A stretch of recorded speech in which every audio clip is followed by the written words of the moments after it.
بسم اللہ الرحمن الرحیم۔ السلام علیکم فورتھ ایئر، امید ہے آپ سب خیریت سے ہوں گے۔ آج سے ہم دوبارہ اپنی آن لائن کلاسز کا آغاز کر رہے ہیں، اور ہم جو دوران آپ کا جو اسٹے تھا کالج میں، اس دوران ہم جو چیپٹر سٹارٹ کر چکے تھے، اس میں ہم نے وہ تھا سماجی تحقیق۔ تو اس میں سماجی تحقیق میں ہم نے اس کے کچھ سٹارٹ کے جو کچھ ٹاپکس تھے وہ ہم پڑھ چکے ہیں، اور لاسٹ ٹاپک جو ہم ابھی پچھلے کل پرسوں جو ہم نے پڑھا ہے، اس میں سماجی تحقیق کے اقدامات ہیں۔ اس کو ہم تھوڑا سا جو اس کا تھوڑا سا ٹاپک رہ گیا اس کو ہم اس کے ساتھ کنکلوڈ کرتے ہیں۔ سماجی تحقیق کے اقدامات سے مراد وہ سٹیپس ہیں جب ہم ریسرچ کنڈکٹ کرتے ہیں یا ریسرچ پریکٹیکلی کرتے ہیں، تو اس دوران ہمیں کن کن سٹیپس کو فالو کرنا ہوتا ہے، جس میں سب سے پہلا جو سٹیپ ہے وہ ہے مسئلے کا انتخاب۔ یعنی جب ہم کوئی ریسرچ کرنے جا رہے ہیں تو ہمارے پاس ایک ہمارے جو زیر نظر مسئلہ ہے، اس میں سے جس سیگمنٹ کو ہم اسٹڈی کرنا چاہ رہے ہیں اس کو ہم نے اسپیسیفائی کرنا ہوتا ہے یا اس مسئلے کا انتخاب کرنا ہوتا ہے۔ اور اس مسئلے کے انتخاب پہ، جیسے کہ مثال کے طور پر جہاں انہوں نے کہا ہے کہ پیشوں کے جو ہے ان افراد کے کردار پر کیا اثرات ہوتے ہیں، یا معاشرتی برائیاں اور تنگ و تاریک گلی کوچے جو ہیں ان کی وجہ جو ہے وہ معاشرتی برائیوں کی وجہ تنگ تاریک گلی کوچے بھی ہو سکتے ہیں۔ یا پھر انہوں نے یہ ایک اور پرابلم بتایا کہ ملازمت پیشہ خواتین جو ہیں وہ عام خواتین کی نسبت زیادہ خود مختار ہوتی ہیں۔ تو یہ وہ ٹاپکس ہیں، ان کی ایک ایگزامپل دی ہوئی ہے آپ کو، جن کو ہم دیکھتے ہوئے جن کو ہم تحقیقاتی پورے فریم ورک سے گزاریں گے یا گزارتے ہیں، تو اس کے بعد پھر ہمیں پتہ چلتا ہے کہ یہ جو مفروضہ ہے یا یہ جو ایک خیال ہے، یہ کس حد تک درست ہے یا کس حد تک غلط ہے۔ اچھا، اب مسئلے کے انتخاب کے مرحلے پر ہی جیسے ہم مسئلے کا انتخاب کرتے ہیں، تو اس میں ہم دیکھتے ہیں کہ جو مسئلہ جس کو ہم ڈسکس کرنے جا رہے ہیں، اس میں سب سے پہلی چیز یہ ہے کہ اس میں تحقیقاتی موضوع کا چناؤ، کہ جس پہ موضوع پر تحقیق کرنی ہے ہم نے اس کو چننا اور اس کو اسپیسیفائی کرنا۔ پھر نمبر 2 اس میں مطالعاتی یونٹ کی تشریح، کہ ہم جس مسئلے پر ریسرچ کرنے جا رہے ہیں اس میں یونٹ کون سی ہے، جو ہمارا انڈر ڈسکشن جو ہمارا سبجیکٹ ہوگا یا ہمارا معمول ہوگا، معمول مطلب جس پر ہم ریسرچ کرنے جا رہے ہیں وہ بچہ ہے، عورت ہے، مرد ہے، کس ایج کا ہے، اس کا اگر ایج گروپ میں ڈفرینسز ہیں تو اس میں سے کون سے ایج گروپ کو ہم نے چوز کرنا ہے۔ اور تیسری چیز جو مسئلے کے انتخاب کے وقت جو ہم دیکھتے ہیں وہ ہے تحقیقاتی حدود کا تعین، مینس ٹو سے کہ جو ہم ریسرچ کرنے جا رہے ہیں اس کی لیمیٹیشنز کتنی ہیں، کتنا ایریا ہے، کتنی یونیورس ہے جس کو ہم سیلیکٹ کرنے جا رہے ہیں، آیا کہ جتنا ایریا ہم سیلیکٹ کرنے جا رہے ہیں یا جو ہم نے چوز کیا ہے وہ ہمارے لیے فیزیبل ہے کہ اس میں ہم ہمارے گیون ٹائم میں ہم اس کو کور کر سکیں یا وہاں سے ڈاٹا کلیکٹ کر سکیں۔ کیا ہمارے پاس جو زیر نظر مسئلہ ہے اس مسئلے کے متعلق ہمیں ریسپونڈنٹس یا جو ہمیں ڈاٹا پرووائڈ کرنے والے جو لوگ ہوں گے جن کو ہم ریسپونڈنٹس کہتے ہیں، وہ بھی اس علاقے میں اویلیبل ہوں گے یا نہیں، تاکہ ہمارا ڈاٹا کلیکشن مکمل ہو سکے۔ اچھا، اس کے بعد ہم دیکھتے ہیں کہ دوسرا جو سٹیپ ہے اس کے مطابق دوسرا سٹیپ ہے جو مفروضہ کی تشکیل، فارمیولیشن آف ہائپوتھسس، یعنی مفروضہ کی تشکیل، کہ ہم جو ہمارے پاس جو زیر نظر مسئلہ ہے اس کو ہم اس کے متعلق ہم کیا ازمپشنز بنائی ہیں۔ مفروضہ سے مراد ایک ایسی فرض کی ہوئی سپوز بات ہوتی ہے جو ہمارا پرابلم انڈر ڈسکشن ہے اس کے متعلق ہم دیکھتے ہیں کہ وہ ہمارا جو مفروضہ ہے اس ہمارے خیال کے بالکل عین مطابق ہونا چاہیے یا تھوڑا بہت اس کے قریب تر ہونا چاہیے۔ جیسے کہ ہم فرض کریں ہمارا سوال چنا ہو اور جواب مسور، اور اس طرح سے ہمارا مفروضہ نہیں ہونا چاہیے۔ مفروضہ پہ انہوں نے یہاں لکھا ہے کہ مفروضہ سے مراد ایک تخیل ہوتا ہے، خیال ہوتا ہے، یا پھر ایک تجویز ہوتی ہے جس پر تحقیق کا پورا دار و مدار ہوتا ہے۔ ان فیکٹ سوشل سائنسز میں اگر ہم دیکھتے ہیں تو سوشل سائنسز میں ہر فارمیولیشن آف ہائپوتھسس جو ہے وہ ایز سچ نہیں بنایا جاتا جتنا کہ پیور سائنسز میں یہ بنایا جاتا ہے، کیونکہ سوشل سائنسز میں چیزوں کی جو ویلیڈیٹی اور ریلائبلٹی ہے وہ اس طرح سے ہم چیک نہیں کر سکتے جس طرح سے ہم اس میں پیور سائنسز میں چیک کرتے ہیں، کیونکہ پیور سائنسز میں تو ہم کسی بھی چیز کی جو فزیکل پراپرٹیز دیکھتے ہیں یا ہم کیمیکل پراپرٹیز دیکھتے ہیں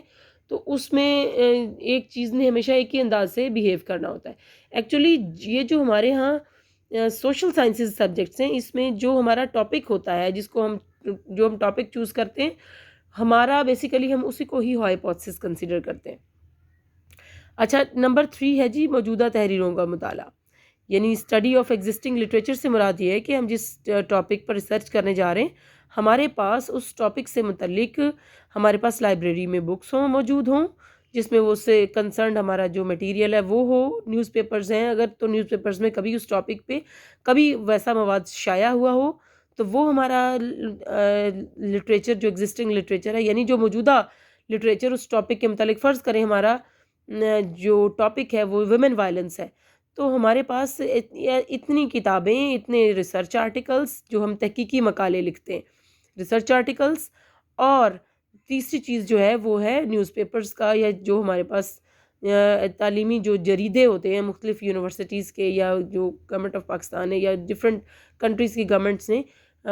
جو شائع ہوتے ہیں ہر سال، یا ہر سال میں 2 دفعہ، یا سم ٹائم کچھ جریدے ایسے ہیں جو کہ 4 دفعہ بھی شائع ہوتے ہیں. تو ان میں اس سے متعلق پہلے ریسرچ تھوڑی بہت موجود ہے جس کو ہم پڑھیں گے، جس سے ہمیں بہت ساری چیزیں آگے گائیڈ لائن ملے گی، اور بہت سارے ایسے مسائل جو کہ انہیں فیس کرنے پڑے وہ ہمیں فیس نہیں کرنے پڑیں گے. ہم ان کی ریسرچ سے بہت سارے ان کی ہوئی ریسرچ کو دیکھ کر ہم بہت سارے مسائل کو پہلے ہی اوورکم کر لیں گے. اور دوسری چیز یہ ہے کہ موجودہ تحریروں کا مطالعہ جب ہم کرتے ہیں تو اس سے ہم سائنٹیفک میتھڈولوجی کا بھی پتہ چلتا ہے کہ آخر کس قسم کے مسئلے کے لیے ہم کس قسم کی میتھڈولوجی اڈاپٹ کی جاتی ہے، کون سا جو ریسرچ میتھڈ اڈاپٹ ہوتا ہے، کون سا ٹول اس میں سوٹیبل ہو سکتا ہے. اور اس کے بعد جو تیسری چیز ہوتی ہے وہ سامپلنگ ٹائپ ہے کہ سامپلنگ جو ہے وہ کون سی کس طرح کے مسائل میں سامپلنگ ٹائپ کن میں کون سی سوٹیبل ہو سکتی ہے. تو ان تمام چیزوں کے لیے ہمیں جو ہمارا موجودہ تحریروں کا مطالعہ ہے وہ ہمیں گائیڈ لائن مہیا کرتا ہے. اچھا، نمبر 4 پہ جو ہمارا ٹاپک آتا ہے جی فارمیشن آف ریسرچ ڈیزائن. اب ریسرچ ڈیزائن سے مراد کیا کیا چیزیں آتی ہیں اس میں؟ ریسرچ ڈیزائن میں سب سے پہلے ہم نے یہ فائنل کرنا ہوتا ہے کہ ہم جو ریسرچ کرنے جا رہے ہیں اس میں ہم میتھڈ کون سا یوز کریں گے. آیا ہم اس میں کیس اسٹڈی میتھڈ یوز کریں گے، ایکسپیریمنٹل میتھڈ یوز کریں گے، سروے میتھڈ یوز کریں گے؟ دیر آر سو مینی، بہت سارے جو ریسرچ کے میتھڈس ہیں، تو ان میتھڈس کا خاص اسپیسیفک طریقہ ہے لٹریچر میں جو کہ لکھا ہوا ہے، وہاں سے ہم اس کو پڑھتے ہیں اور اس انداز سے ریسرچ کو کنڈکٹ کرتے ہیں. اچھا، ریسرچ ڈیزائن میں سب سے پہلی چیز ایک کیا ہے کہ ریسرچ میتھڈ کون سا ہوگا. نمبر 2 سیمپلنگ ٹائپ کی جاتی ہے اس میں فائنل. جیسے فرض کریں میں آپ کو بتاتی ہوں، سیمپلنگ ٹائپ میں سمپل رینڈم سیمپلنگ ہوتی ہے، اسٹریٹیفائڈ سیمپلنگ ہوتی ہے جس میں اسٹریٹا بناتے ہیں اور ہر اسٹریٹا میں سے ڈاٹا لیا جاتا ہے. ایریا سیمپلنگ ہوتی ہے، سم ٹائم ایسا ٹاپک ہے جو کہ بہت بڑے رقبے پر محیط ہے تو ہمیں بہت بڑا ایریا سلیکٹ کرنا ہے، تو ہم ایریا وائز جو ہے اپنی یونیورس کو یا علاقے کو ڈیوائڈ کر لیتے ہیں اور پھر ہم اپنی سیمپلنگ جو ہے وہ اسی انداز سے کرتے ہیں. تو یہ ہے کہ جس طرح کا مسئلہ ہوتا ہے اس مسئلے کے اکارڈنگلی ہی سیمپلنگ ٹائپ یوز ہوتی ہے جو کہ اس کو سوٹ کرتی ہے. سیمپلنگ ٹائپ ہم کسی بھی مسئلے کے لیے کوئی بھی سیمپلنگ ٹائپ نہیں یوز کر سکتے، کسی خاص مسئلے کے لیے کوئی خاص سیمپلنگ ٹائپ ہی ہمیں چوز کرنا ہوتی ہے. اور نمبر 4 جو ریسرچ ڈیزائن میں جو چوتھی بات آتی ہے اس میں ہوتا ہے کہ ٹول کون سا ڈیزائن ہوگا. کوسچنر یعنی سوال نامہ ہوگا، انٹرویو گائیڈ ہوگا، انٹرویو شیڈیول ہوگا، آبزرویشن سے ڈاٹا لیا جائے گا، یعنی whatever the tool for specific problem for specific research, کہ کس ریسرچ کے لیے کون سا ٹول استعمال کیا جائے گا. تو یہ جو ڈیسیژنز ہوتے ہیں یہ ریسرچ ڈیزائن جب بنایا جاتا ہے اس میں تمام ڈیسیژنز کیے جاتے ہیں. اچھا، جب ہم ریسرچ ڈیزائن بنا چکتے ہیں تو اس سے ہمیں یہ ہر چیز کلیئر ہو جاتی ہے. تو پھر اب جیسے آپ دیکھ رہے ہیں آپ کو جو ڈاٹا شو ہو رہا ہے اس میں اعداد و شمار اکٹھا کرنے کے لیے ہمارے پاس پہلے انہوں نے کہا جی سوال نامہ، یعنی ریسرچ ڈیزائن فائنل کرنے کے بعد اگلا سٹیپ ہمارا جو ہے ڈاٹا کلیکشن کا ہوتا ہے. ڈاٹا جمع کرنا، مواد جمع کرنے کے لیے ہمیں کسی ٹول کی ضرورت ہوگی، جو اس میں ان ٹولز میں سوال نامہ ہے، انٹرویو شیڈیول ہے، انٹرویو گائیڈ ہے، یا آبزرویشن کے ذریعے آپ کرتے ہیں. تو ان میں سے کوئی بھی آپ ایک ٹول چوز کرتے ہیں، اس ٹول کو ڈیزائن کرتے ہیں، اس ٹول کے اندر کوسچنز ڈالے جاتے ہیں اور سوالات مکمل ہونے کے بعد پھر اس ٹول کو چیک کیا جاتا ہے، پہلے چیک کیا جاتا ہے، 1-2 لوگوں سے ڈاٹا لیا جاتا ہے اور اس ڈاٹا کا انالیسس کیا جاتا ہے، جس سے یہ اندازہ ہو جاتا ہے کہ وہ ٹول آپ کا جو ہے وہ ٹھیک اس میں ڈائریکشن میں جا رہا ہے، جو آپ کی ڈومین ہے یا جو آپ ریسرچ کرنے جا رہے ہیں، آپ نے کچھ ارریلیونٹ کوسچنز جو ہیں وہ اپنے ٹول میں شامل نہیں کیے ہیں۔ تو اس پہلے جو ہم ٹیسٹ کرتے ہیں اس کو پری ٹیسٹنگ کہا جاتا ہے، پری ٹیسٹنگ بھی کہا جاتا ہے، یا کسی پروجیکٹ کے اندر اگر ریسرچ کریں تو اس کو پائلٹ سٹڈی بھی کہا جاتا ہے۔ یعنی پری ٹیسٹنگ اس کا ایک جنرل ایک کامن ورڈ ہے، اور پائلٹ سٹڈی جو ہے وہ پائلٹ سٹڈی میں جب ہم بڑے لیول پہ مختلف پروجیکٹس، جیسے فرض کریں کوئی سوشل ورک کا پروجیکٹ ہے جس میں جو ریسرچ بیس ہے اس میں کوئی سٹڈی کرنے جا رہے ہیں آپ، فرض کریں کوئی 2 4 6 ڈسٹرکٹس کی، تو وہ ایک بڑا پروجیکٹ ہوگا، اس میں پہلے اس کی جو پری ٹیسٹنگ ہے وہ پائلٹ سٹڈی کے نام سے کی جائے گی، جس سے وہ یہ اندازہ ہو جائے گا، کیونکہ اتنا بڑا پروجیکٹ ہوگا تو اس پروجیکٹ میں اگر غلط ٹول ڈیزائن ہو جائے گا اور بغیر چیک کیے بغیر ٹیسٹ کیے اس کو آپ لے جائیں گے، اس میں اپنے جو بھی آپ کے امپلائیز ہیں ان کے ساتھ شیئر کریں گے، آپ ان کو ٹریننگ دیں گے، آپ انہیں بتائیں گے کہ آپ نے یہ ڈاٹا کلیکشن، تو بعد میں ڈاٹا کلیکٹ ہو کے جب آئے گا تو وہ ڈاٹا جو ہے وہ ارریلیونٹ ہوگا، وہ آپ کے مسائل آپ کے کسی کام کا نہیں ہوگا، تو ڈیفینیٹلی پھر وہ آپ کی ریسرچ ویسٹ ہو جائے گی، اس میں ٹائم، منی، انرجی، ہر چیز ضائع چلی جائے گی۔ تو اس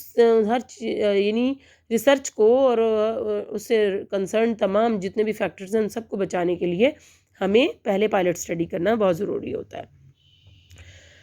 اور پائلٹ سٹڈی میں ہمیں یہ پری ٹیسٹنگ میں ہمیں یہ بھی پتہ چل جاتا ہے کہ ہمارا جو ٹول ہے وہ اس میں جو الفاظ ہیں سم ٹائم جو ہے وہ ذخیرہ الفاظ کی کمی سے بہت ساری چیزیں، بہت ساری ایسے الفاظ بھی ہم شامل کر لیتے ہیں جو کہ غیر ضروری ہیں، اور ان کا مطلب کچھ اور نکلتا ہے، اور اس کا جو ریسپانس ہے مختلف لوگ جیسے جیسے کسی کو سمجھ آتا ہے اس کو اس انداز میں ریسپانس کرتے ہیں، تو پھر ہمیں یہ سمجھ آ جاتی ہے کہ ہمیں کون سا ورڈ، کون سی سٹیٹمنٹ، کون سی اصطلاح اور کون سا کوسچن ریموو کر کے اس میں اکارڈنگلی ایسا کوسچن ڈالنا ہے جو کہ سادہ، عام فہم ہو اور ہر کسی کی سمجھ میں آنے والا ہو۔ اس کے بعد ہے جی سیمپلنگ کا بھی میں نے آپ کو ریسرچ ڈیزائن میں بتایا کہ سیمپلنگ جو ہوتی ہے اس میں بہت ساری سیمپلنگ کی ٹائپس ہیں، اس میں سے جیسے کہ یہاں پہ انہوں نے 2 4 سیمپلنگ کی ٹائپس کا ذکر